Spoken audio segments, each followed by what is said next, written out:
Boa noite para todos.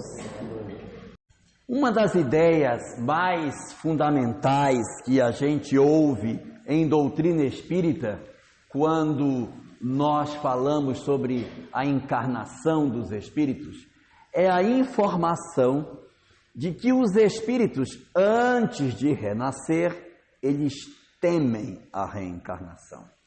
Os espíritos, antes de voltarem à vida corporal, eles têm um certo receio. Resumidamente, eles têm medo da encarnação. A encarnação é uma necessidade, porque ela vai oferecer para nós a chance do progresso. Mas é muito comum que os espíritos eles tenham receio de encarnarem em função de algumas questões que podem acontecer nas suas vidas.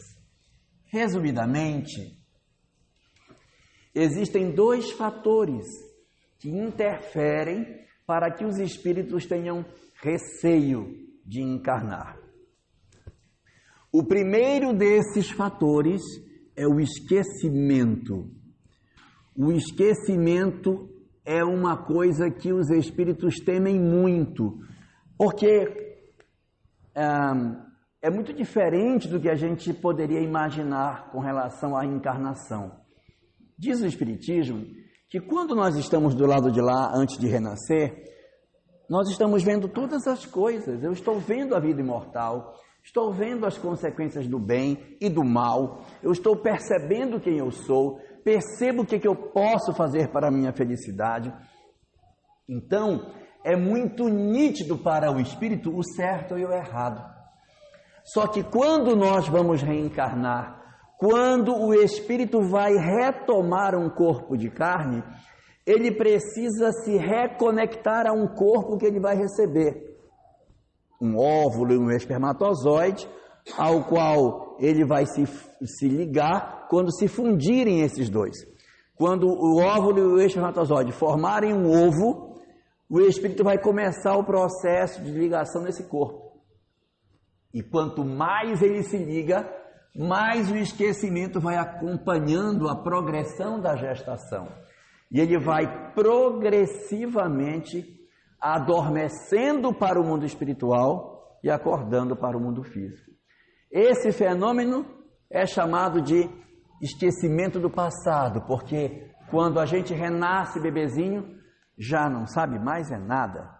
Já não sabe mais falar, já não sabe mais andar, já não consegue lembrar o que foi. O processo de internação no corpo levou a esse esquecimento. Esse esquecimento que a gente pode dizer, nossa, mas isso é muito ruim, ele na verdade é muito bom. Ele tem 3 razões fundamentais pelas quais ele acontece e que são importantíssimas. A primeira delas é para saber quem eu realmente sou. O que é que eu penso de verdade sobre as coisas? Renasce para saber. Não sei se vocês já viram aquele pessoal que vai fazer endoscopia, que toma um remedinho, que depois que a pessoa toma um remedinho, ela fica grogue, e a pessoa não sabe o que aconteceu, e aí quando ela conversa, ela fala até o que não deve, fala bobagem, porque ela não está vigilante. Isso eu não posso dizer.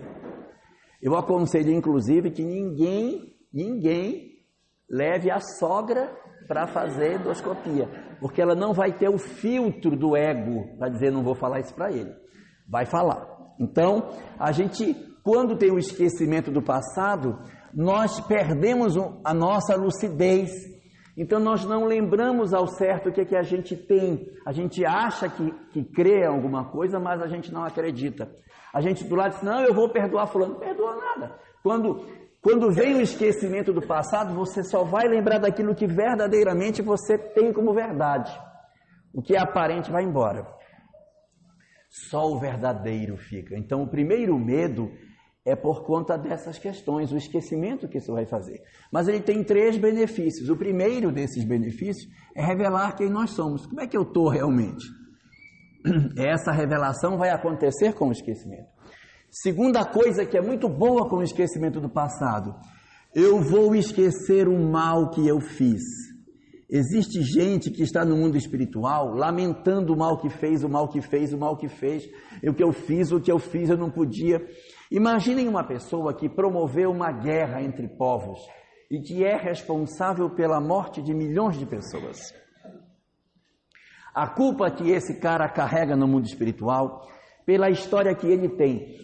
Ele mesmo não se dá paz pela história que ele possui. E os outros que ele prejudicou o perturbam ainda muito mais. Então ele sofre uma perseguição no mundo espiritual muito grande. Quando ele vem renascer, ele vai adormecer e o mal que ele fez, pelo menos boa parte dele vai apagar. Ele não vai ter, vai continuar gostando de filme de guerra, gosta de filme de guerra, aqueles que, para jogo de videogame, aqueles que dá tiro, que é aqueles que mata, aquele monte de gente, mas eu adoro esses. Então, quando você reencarna, boa parte daquilo que você tem dentro de você, você esquece. Então, o mal que a gente fez, ele acaba sendo abafado pelo corpo, e aí a gente pode ter uma vida razoavelmente normal. Os espíritos que nos perturbam perdem acesso à nossa mente, porque a gente não fica lembrando do mal que fez, então não promove a conexão. Isso é ótimo, então isso também é muito bom. E a terceira é a gente esquecer o mal que me fizeram. Porque tem gente que está num plano espiritual gemendo, ai meu Deus, ai, e aí não avança, porque fica só gemendo, só reclamando. Tem gente que aqui é a mesma coisa, né? Meu marido, porque ele é o culpado, minha vida, porque se ele não tivesse me deixado há 25 anos atrás, Então a pessoa fica vivendo uma história que já acabou e a pessoa fica mastigando aquilo. E os espíritos no mundo espiritual podem sofrer do mesmo mal. O esquecimento do passado é ótimo para esquecer um pouco disso, porque a pessoa adormece, não lembra do ontem, com muita nitidez, então ela pode se ocupar mais do presente e fazer uma nova história. Reencarnar, portanto, é muito bom, porque quando a gente reencarna, nós temos a possibilidade de fazer uma nova história para nós, esquecer esse monte de coisa que fizemos ou que nos fizeram e ao mesmo tempo saber qual é o verdadeiro sentimento que existe dentro de nós. Portanto, os espíritos têm uma tendência de temer a encarnação exatamente por conta desse esquecimento, porque ele lá está muito claro para ele tudo, mas quando ele renascer, será que vai continuar claro? Será que o propósito que eu estou assumindo eu vou levar em frente? Será que eu não vou abandonar as minhas tarefas pela metade? Será que eu estou preparado o suficiente para enfrentar o esquecimento e sobreviver a tudo isso? Então esta é uma das questões, mas eu disse que eram duas. Tem outra coisa também, que além do esquecimento do passado, é um elemento que perturba os espíritos, que os incomoda e que faz com que eles tenham muita dificuldade de acertar e de fazer o que eles se programaram para realizar na Terra. Por quê? Porque reencarnar no mundo físico, reencarnar é uma experiência danada. Meu Deus, é uma experiência... Tá bom, não vou conseguir fazer melhor que isso. Então, reencarnar é uma experiência muito difícil, porque você vai exigir do espírito uma série de habilidades e ele, quando renasce, o esquecimento do passado acaba produzindo no homem uma série de fragilidades.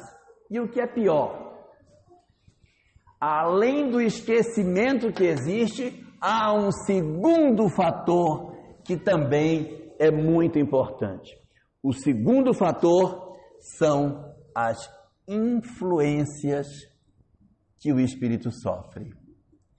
Reencarnar é se submeter a uma série de influências diferentes que podem produzir em nós sucesso ou não. O objetivo dessas influências é testar a nossa perseverança no bem e, ao mesmo tempo, nos oferecer instrumentos para que a gente consiga bem resolver as nossas vidas.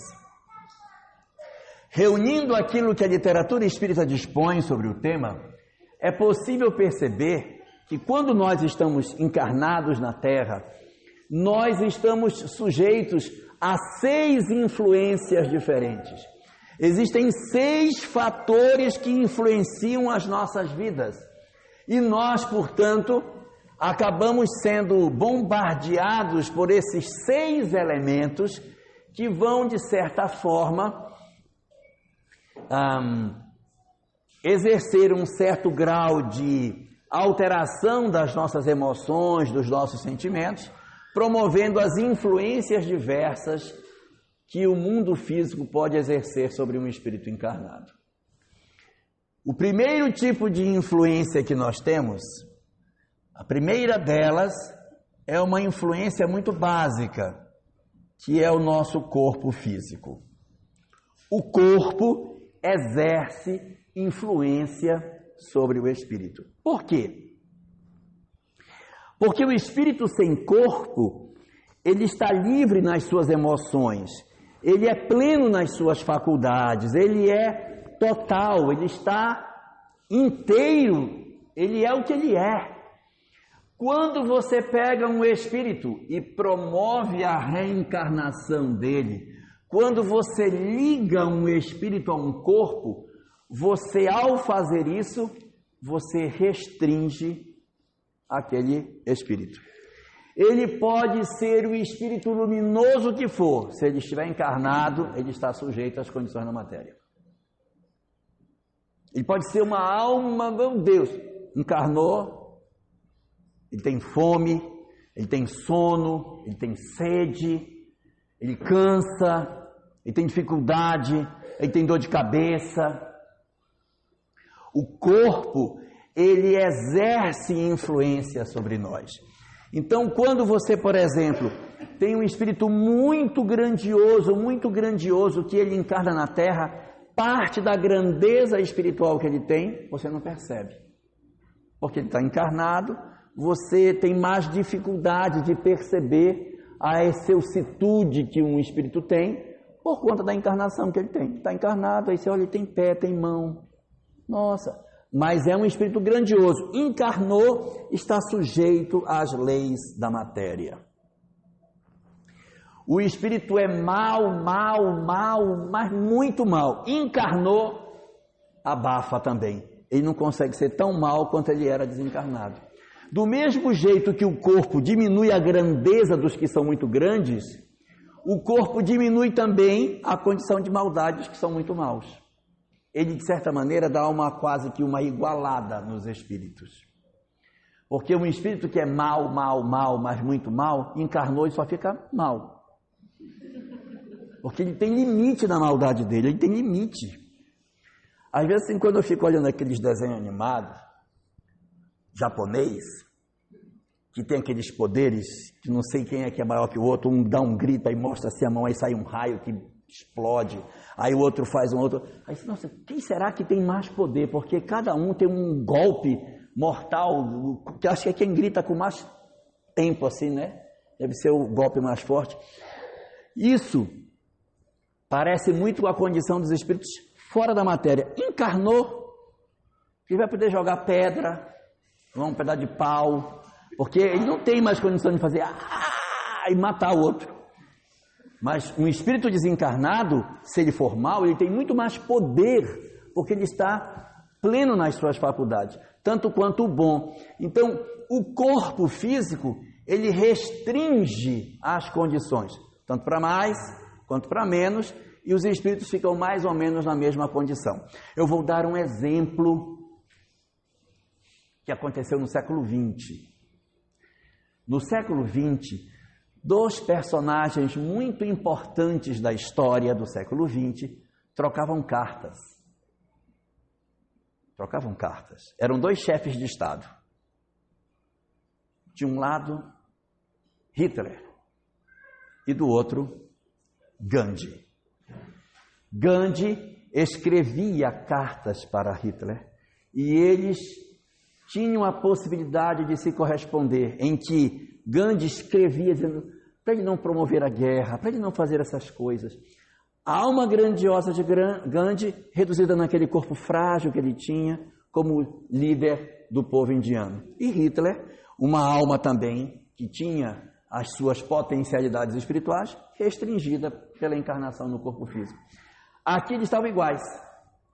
Gandhi e Hitler conversavam como se fossem almas semelhantes. Eu falo, você me ouve, porque nós estamos no mesmo grau de vibração. Desencarna, um vai para um lado, vai para o outro. Então o corpo, ele possui esse poder de aproximar as pessoas. Jesus, ao encarnar, esteve no convívio nosso, mas você desencarnado acessar Jesus é outra conversa. Então o corpo, ele promove esse poder, de certa forma, de igualar os espíritos independentes da condição verdadeira que eles estejam. E isso, por um lado, é bom, porque ele retira os nossos excessos negativos, a gente fica menos poderoso, né, no sentido do mal. E esse corpo também, pelas características que ele possui, ele acaba sendo também um elemento que influencia nas nossas vidas. Por quê? Porque o corpo, nosso corpo físico, nosso organismo, ele está sujeito a uma série de experiências que são típicas do corpo. E a gente acaba sofrendo a influência disso. Você com fome, conversar com alguém e ter paciência é tão difícil. Passe um dia sem comer para você ver se você tem... Não, tudo bem, eu volto amanhã, não tem problema. Vai nada. Experimente atender alguém com uma dor de dente, uma dor de ouvido. Veja se você reage. Claro, não tem problema. Você com dor, sua paciência fica desse tamaninho. Não é? Eu não vou nem falar de TPM, mas vocês sabem o que é TPM, né?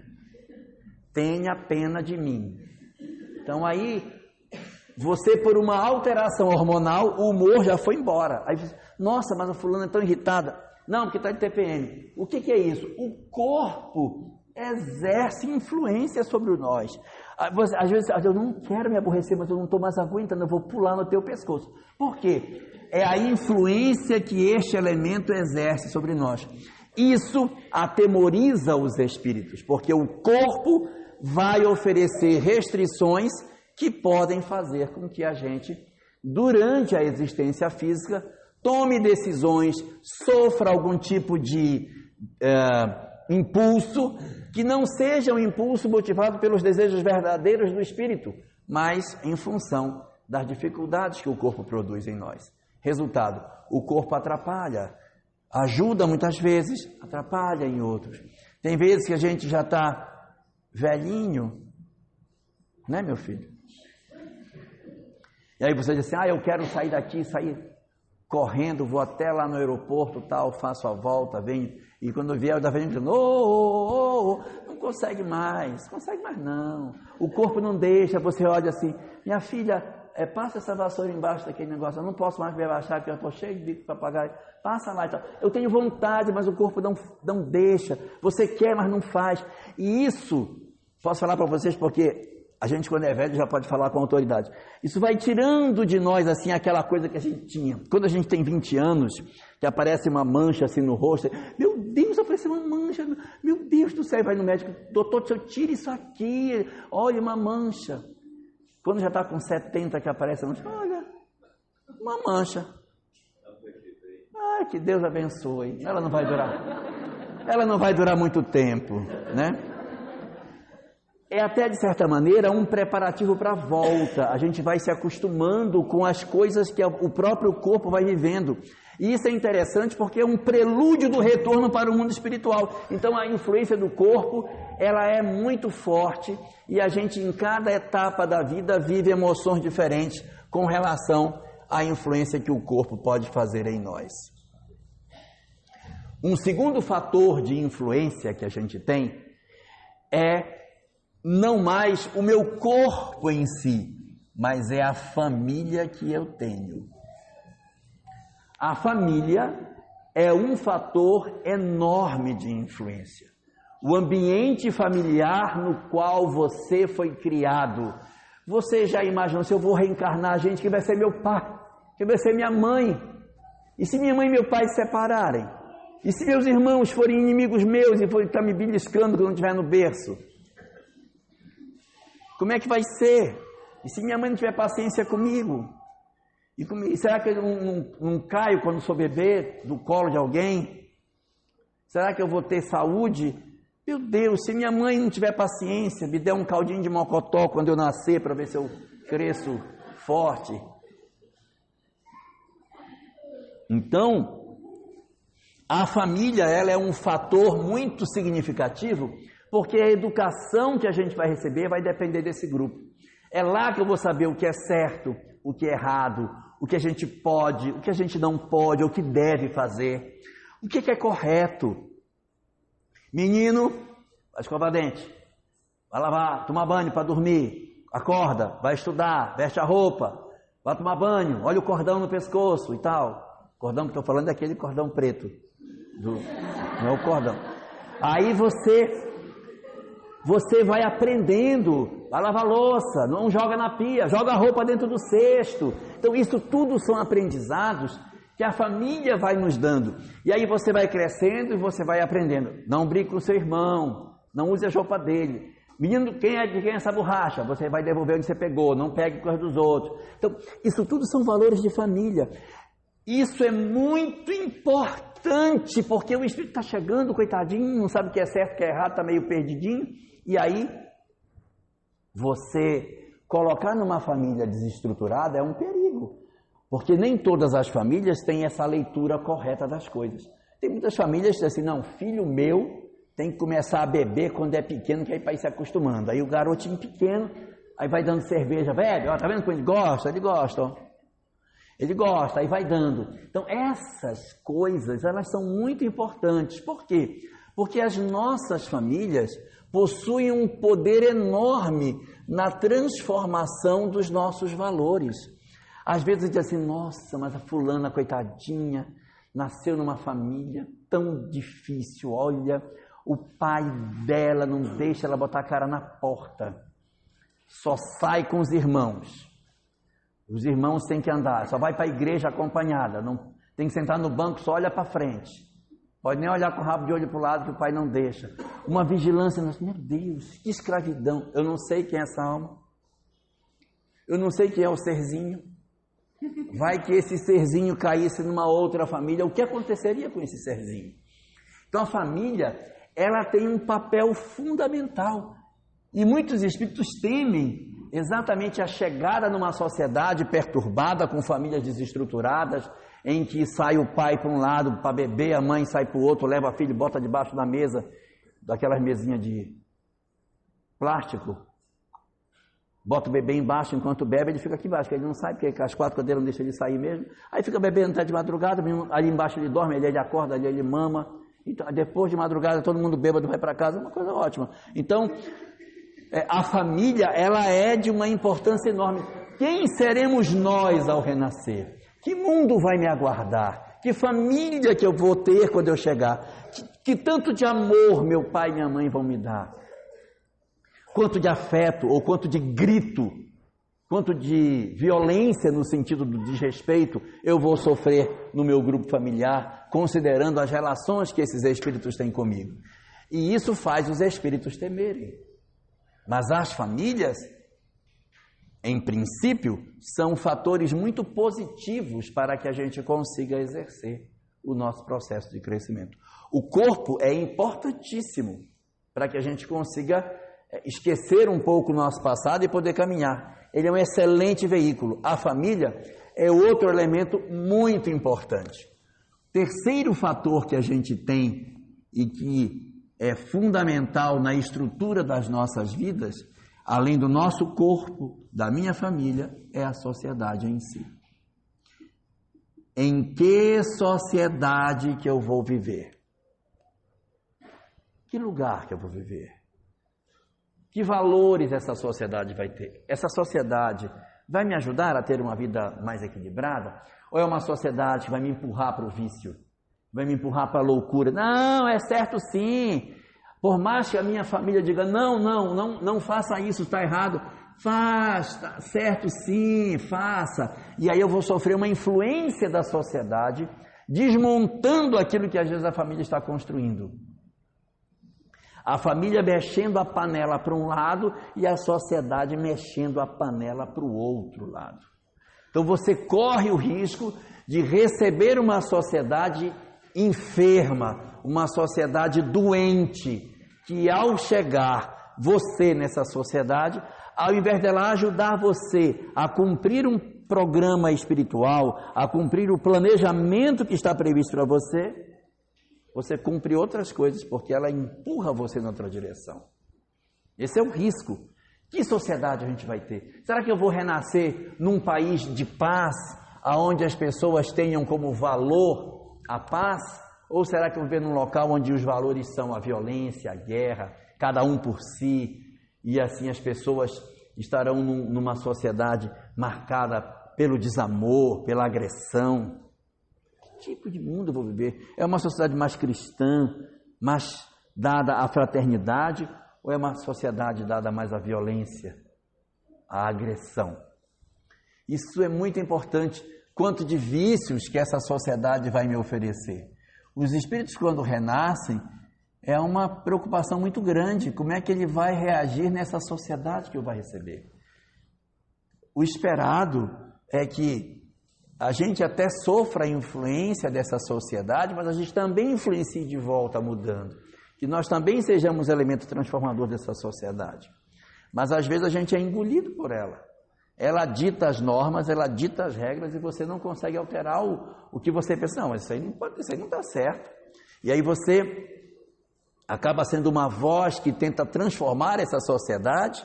É um conceito, mas via de regra a gente acaba muito vulnerável que somos, cedendo às influências dessa sociedade e sendo mais um daqueles que compõem o grande exército dos que se encontram perdidos após a encarnação. Eu não quero desestimular ninguém, mas a chance de nós acertarmos na encarnação é pequena, sabia? É pequena. A maior parte de nós, quando acerta, acerta parte do plano, não acerta tudo. Faz, cumpre um pedaço, outro pedaço não cumpre, mas pelo menos faz. Assim, como se a gente saísse assim, meio que sapecado, né? Uns saem mais torrados, uns saem meio sapecadinho, as asinhas dos anjinhos saem tudo sapecadinha, os canhãozinhos pegando fogo, mas a gente vai se virando. Outros erram muito, outros erram menos. Raros são aqueles que conseguem realmente executar o planejamento previsto, que cumprem o tempo de vida na Terra. Uma boa parte de nós desencarna até antes da hora. Se aborrece demais, briga demais, come errado, dorme errado, vive uma vida torta. Conclusão, tinha que viver aí uns 80, 90 anos, quando chega lá pelos 50 e pouco já está na hora de ir. Né? Por quê? Porque a maneira da gente viver não foi a mais adequada. No mundo espiritual isso é tão assim raro que eles têm até um nome para os espíritos que completam a sua programação. Eles são chamados de completistas. Os completistas são os que completam. E quando você consegue chegar no mundo espiritual e dizer assim, olha, eu fiz isso aqui e tal, puxa, você completou a programação, você fez o que era previsto, qual é o mérito, qual é a recompensa que os completistas têm? A recompensa deles é que eles ficam, em função de terem cumprido a programação, livres para, numa próxima existência, escolherem o corpo que quiserem. Então tem gente que está louco para reencarnar igual a Angelina Jolie, e aí, eu vou me alimentar de maneira correta, não, vou me aborrecer, vou fazer todo o bem que eu puder, vou cumprir tudo que é para quando eu desencarnar, eu chegar lá abafando, chegar assim, traz os modelos aí que eu vou escolher, aí tem aquele monte de modelo, vou escolher esse. Só que aí a notícia triste que eu tenho para dar é que quando a gente consegue ser completista, não quer mais ser igual a Angelina Jolie. Não, me dá aí qualquer um, tá bom.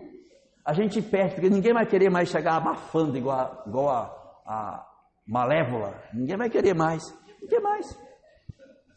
A pessoa vai querer uma vida mais simples. Não, isso vai me dar problema, eu pegar um corpo desse. Rapaz, isso vai ser um rolo na minha vida.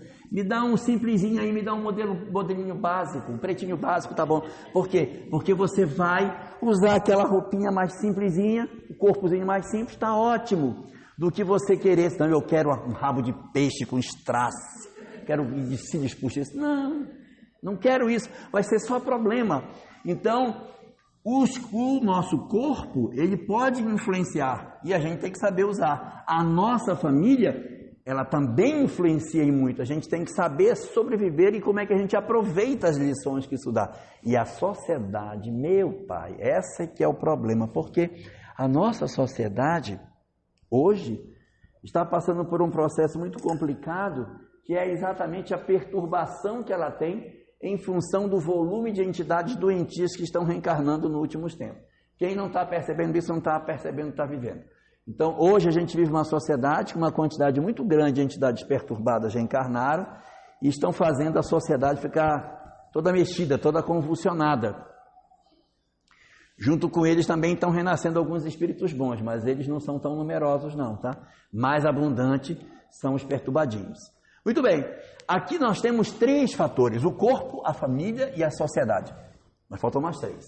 O quarto fator de influência já não é mais um fator físico, porque o corpo é um fator físico, orgânico.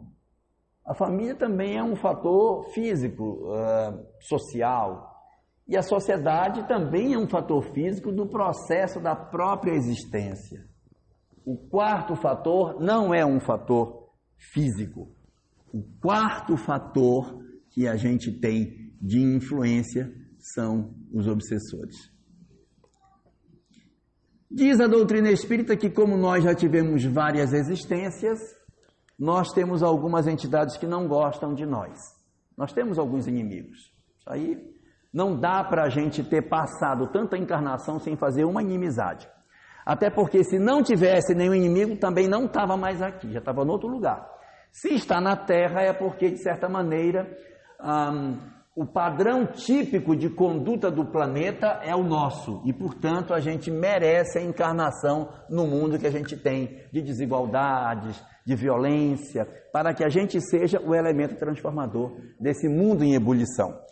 E nós chamamos em doutrina espírita de obsessor a esses espíritos que, do lado de lá, nos perturbam. Diz a literatura espírita que existem 3 tipos de obsessores. 3 tipos. O primeiro tipo são os obsessores pessoais. São aqueles que não gostam de nós e, portanto, nos perseguem pessoalmente. Você teve uma história no passado com alguém que você feriu, machucou, e essa pessoa não perdoou você, ela pode estar num processo de perturbação. São os obsessores pessoais. Um segundo tipo de obsessor são os obsessores da causa. Eles não têm nada contra você, eles só não gostam da causa que você defende. Se você abandonar a causa, você também deixa de ter a obsessão deles. O que significa causa?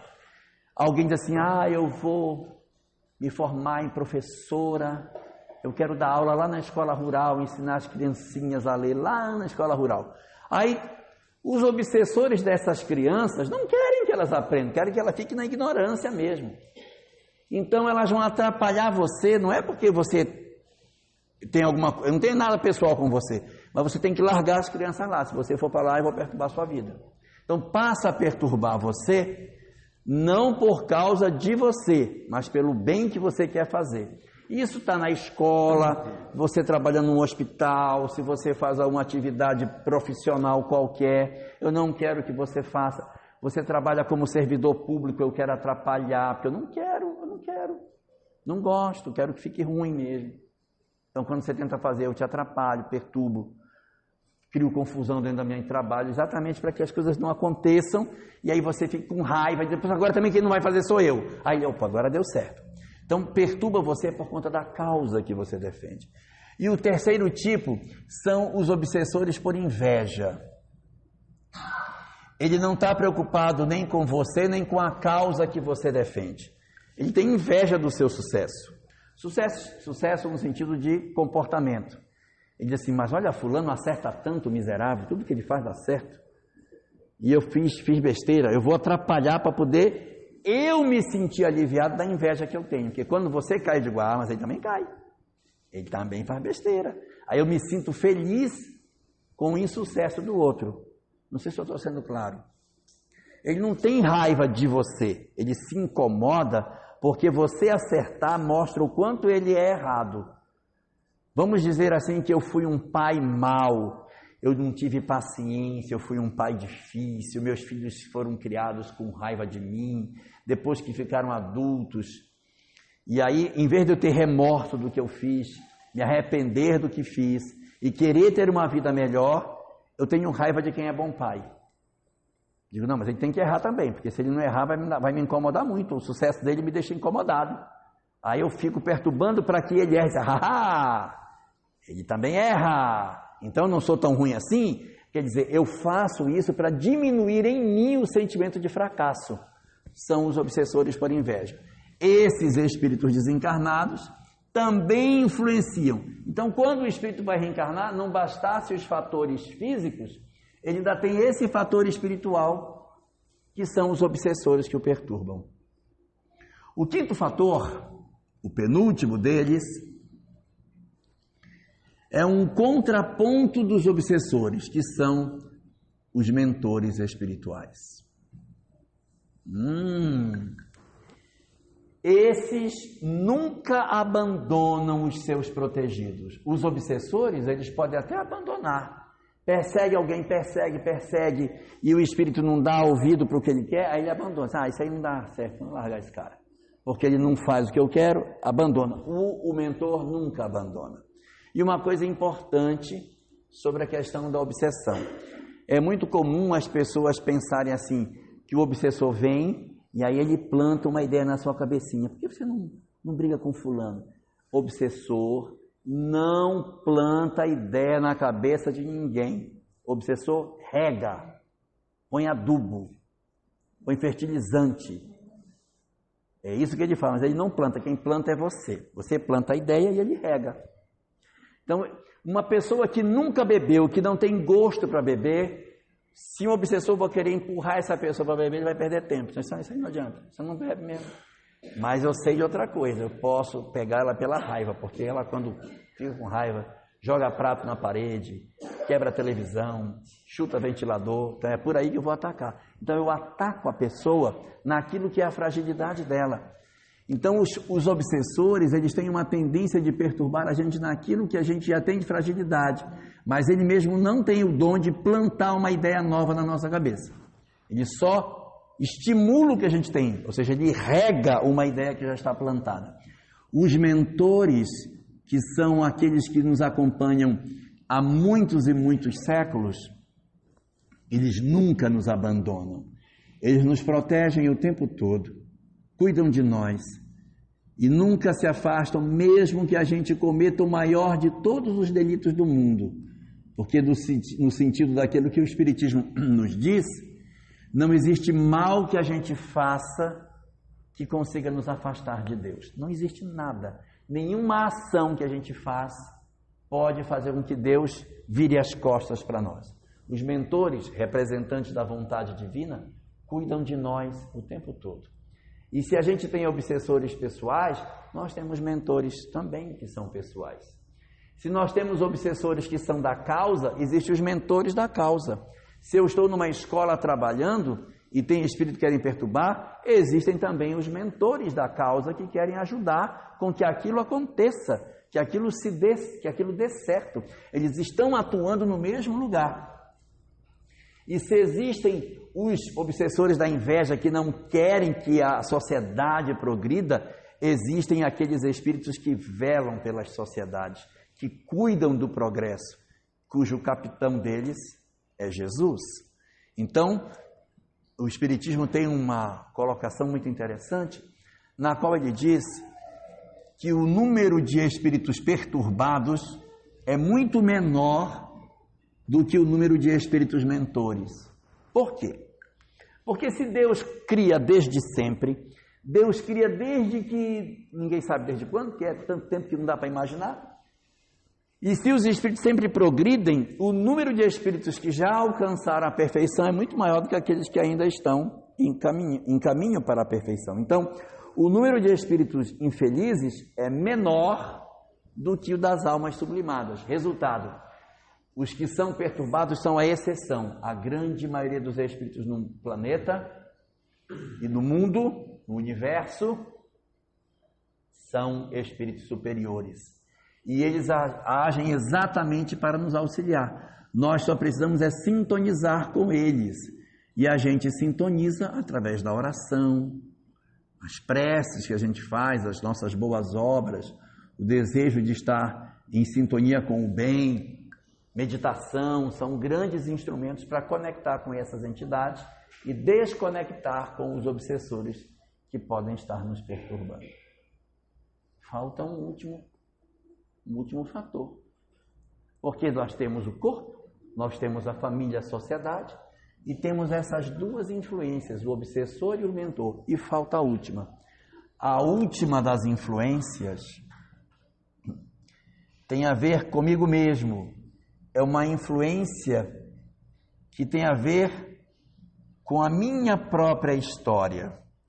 É a influência do meu próprio passado no meu presente. Porque o esquecimento do passado não é total. O esquecimento do passado, ele é parcial. Então, além de todas essas 5 influências que a gente sofre, eu ainda tenho mais uma componente espiritual, que é a minha própria história que reside dentro de mim. Eu esqueci o passado? Mais ou menos, porque o esquecimento é parcial. Nós não esquecemos completamente o ontem. Muita coisa ainda fica das nossas emoções, dos nossos pendores, nossas tendências, de quem a gente gosta, de quem a gente não gosta, quais são as coisas que a gente tem mais interesse, que a gente não tem interesse. Isso permanece em nós. E é esse eu profundo, esse meu eu que vive lá no interior de cada um de nós, que é influenciado por esses outros fatores, constituindo aquilo que nós somos. E aí a gente pergunta, então quem somos nós? Nós somos a soma desses 6 fatores. Quem sou eu? Eu sou o resultado dessa soma. O que meu corpo me faz, o que minha família me deu e me dá, o que a sociedade me impulsiona a fazer, não é? Hoje tem muita gente que está descobrindo que é agressivo com as redes sociais.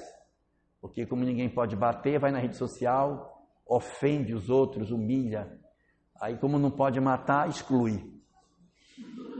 Né? Eu vou te excluir, aí exclui a pessoa. Né? Isso é um assassinato virtual. Resultado, a sociedade está revelando uma série de coisas para nós hoje.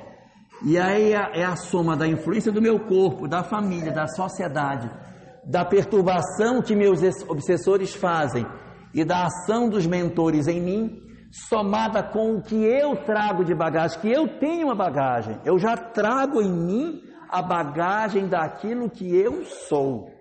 E é em cima dessa bagagem do que eu sou que está se somando esses outros fatores.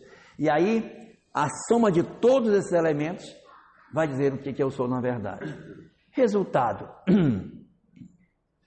nós temos que tomar consciência dessas influências que existem para que a gente aproveite ao máximo o tempo que a gente tem. Para que essas experiências não façam com que a gente transfira para fora de nós as responsabilidades que são nossas. Porque muitas pessoas jogam a culpa para fora e não para si. Querem jogar para o corpo. Ai, olha, eu até nem queria, mas sabe como é que é, né? A carne é fraca.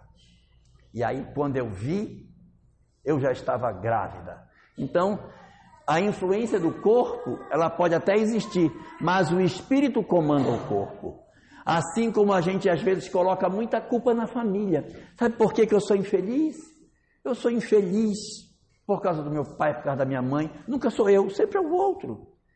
Um risco danado que existe é quando as pessoas se casam e diz assim para o marido: eu sou infeliz porque você me faz infeliz. Ou o diabo, que o outro é que faz.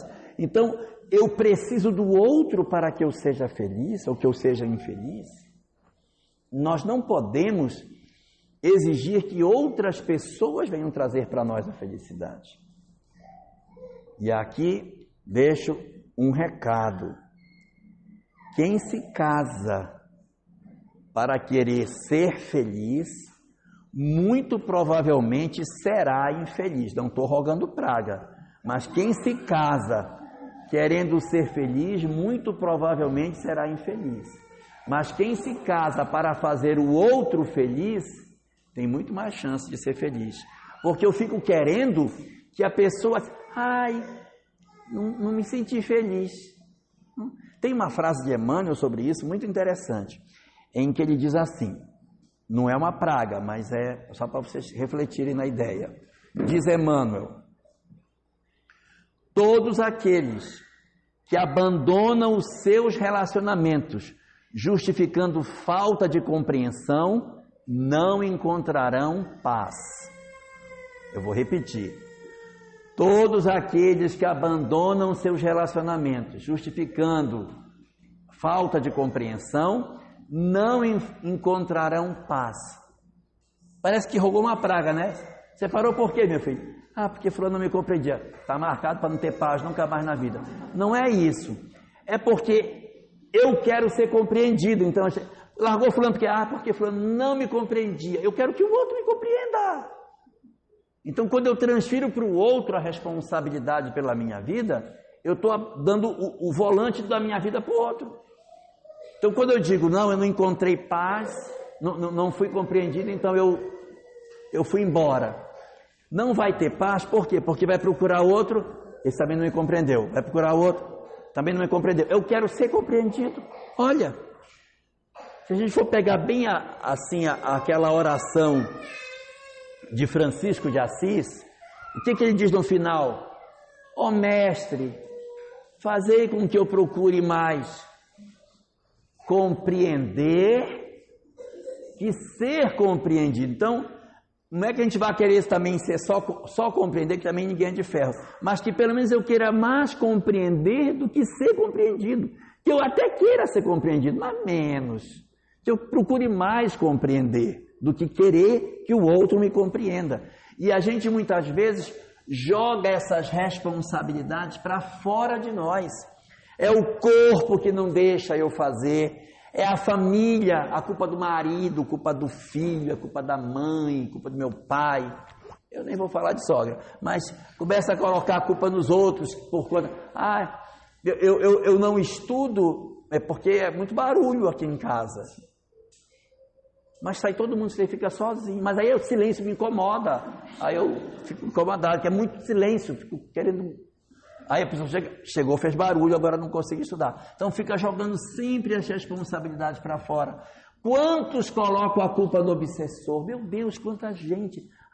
Sabe, eu até queria, mas meu obsessor não deixa. Conversa, gente. O quê? É o que mais tem. Eu queria tanto. Uma vez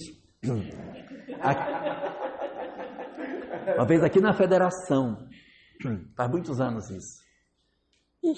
Fazia uns 30 anos, eu acho. Uma moça, a gente estava aqui discutindo, eu e o Cléia, não, faz assim e tal, não, faz. A gente tomando decisão do que a gente ia fazer e ela só parada olhando assim. Aí quando a gente acabou de discutir, ela disse: eu tenho tanta inveja de vocês. Aí eu disse: por quê? Porque eu queria tanto poder fazer as coisas assim no centro, mas o meu marido, sabe, ele não deixa eu evoluir. Olha. Como se evoluir fosse a tarefa da casa espírita, e em casa não serve não, papai. Quer dizer, as pessoas querem achar que o mundo religioso é que dá evolução. Não é. É exatamente no cotidiano do meu lar que eu vou provar quem eu sou. e a gente fica jogando para fora, meu marido não deixa. Então você tem uma série de situações em que você transfere sempre para fora de você as responsabilidades que são suas. Nós só iremos realmente aproveitar a encarnação quando a gente disser, tudo isso me influencia. Sim, é verdade, tudo me influencia, mas quem decide sou eu. Quem tem o volante da minha vida sou eu. Quem decide que caminho vou tomar sou eu. Posso sofrer influência? Posso. Mas nenhum de nós ignora o que tem que ser feito. Todo mundo aqui sabe que o caminho para fazer é qual? É o bem, fazer o bem, amar o próximo. Todas as decisões, se a gente passar por esse crivo, a gente anda bem.